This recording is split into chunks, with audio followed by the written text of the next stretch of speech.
Your outfit is unimpeachable. O, di ba? O anong tingin mo sa pagsisimula ng impeachment hearings? Exciting, ano? Dahil ang tagal-tagal-tagal na natin pinag-uusapan lahat yung mga piatos na yan at di ba yung confidential funds na yan, sa wakas, kanila nang kailangang patunayan. So, much of the hearing today kasi nag-center talaga dun kay Ramil Madriaga.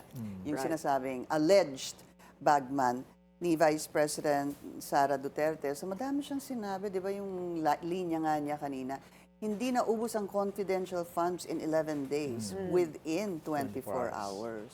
Pero tanong naman nung iba, like si Senator Marcoleta, nasa ng Ebidensya. corroborative, tama, na ebidensya. What can back up his claim? Kasi yung mga marino na nangumpisal pa, di ba? 17 ba sila?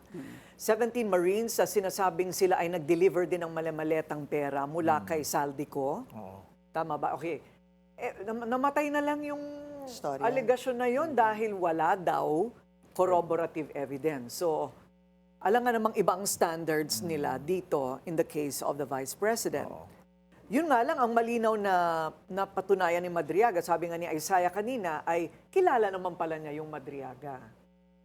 Diba? Sabi kasi niya, hindi niya kilala. Sabi ni Madriaga, kilala siya ni VP. Sabi ni VP, hindi ko siya kilala personally or professionally. But there were photos, right? Yeah, And she even had a birthday greeting.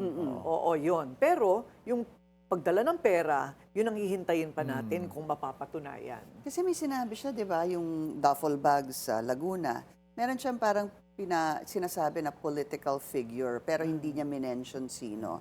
Tapos yung dalawa sa ombudsman, sa parking lot ng ombudsman. Tapos yung isa sa isang bar, comedy bar ata sa QC. So yun yung 4 na duffel bag na posibleng laman yung 125 daw. Bagong aligasyon yung paghatid ng pera sa ombudsman, Pinky? Alin? Corina, yung pagdala ng pera sa ombudsman, Bago allegedly, yun? Bago. Kasi sinabi pa niya si Samuel Martires, di ba? Nag-mention pa siya ng pangalan. But siya naman talaga yung ombudsman ng mga panahon na yun. So, tingnan natin kung anong mangyayari. I don't know if the hearing is still ongoing, but Yung comment nga ng iba, nung panahon daw ni Pangulong Erap, it only took Clarissa Ocampo to say something. sa bangko. Oo. Tumaob na yung administrasyon. Pero ngayon, kasi parang 10 pera ang mga alegasyon. Di ba? That you will really have to prove the evidence, with the evidence. Tingnan natin. Kasi madali lang magsalita din. Totoo, madali din mag-akusa. Yes. Diba? So, kailangan talaga suriin na mabuti yung mga sinasabi nila. At kailangan unimpeachable ang ebidensya. Unimpeachable. But remember, sabi nila, ano lang to, probability lang kasi parang akin to a preliminary investigation. Kumbaga, probable cause lang ang hinahanap nila dito. Right. And politically, it depends again on the vote. Yes. The number of votes. Tama. Yun pa rin. Sa kahuli-hulihan, boto pa rin talaga.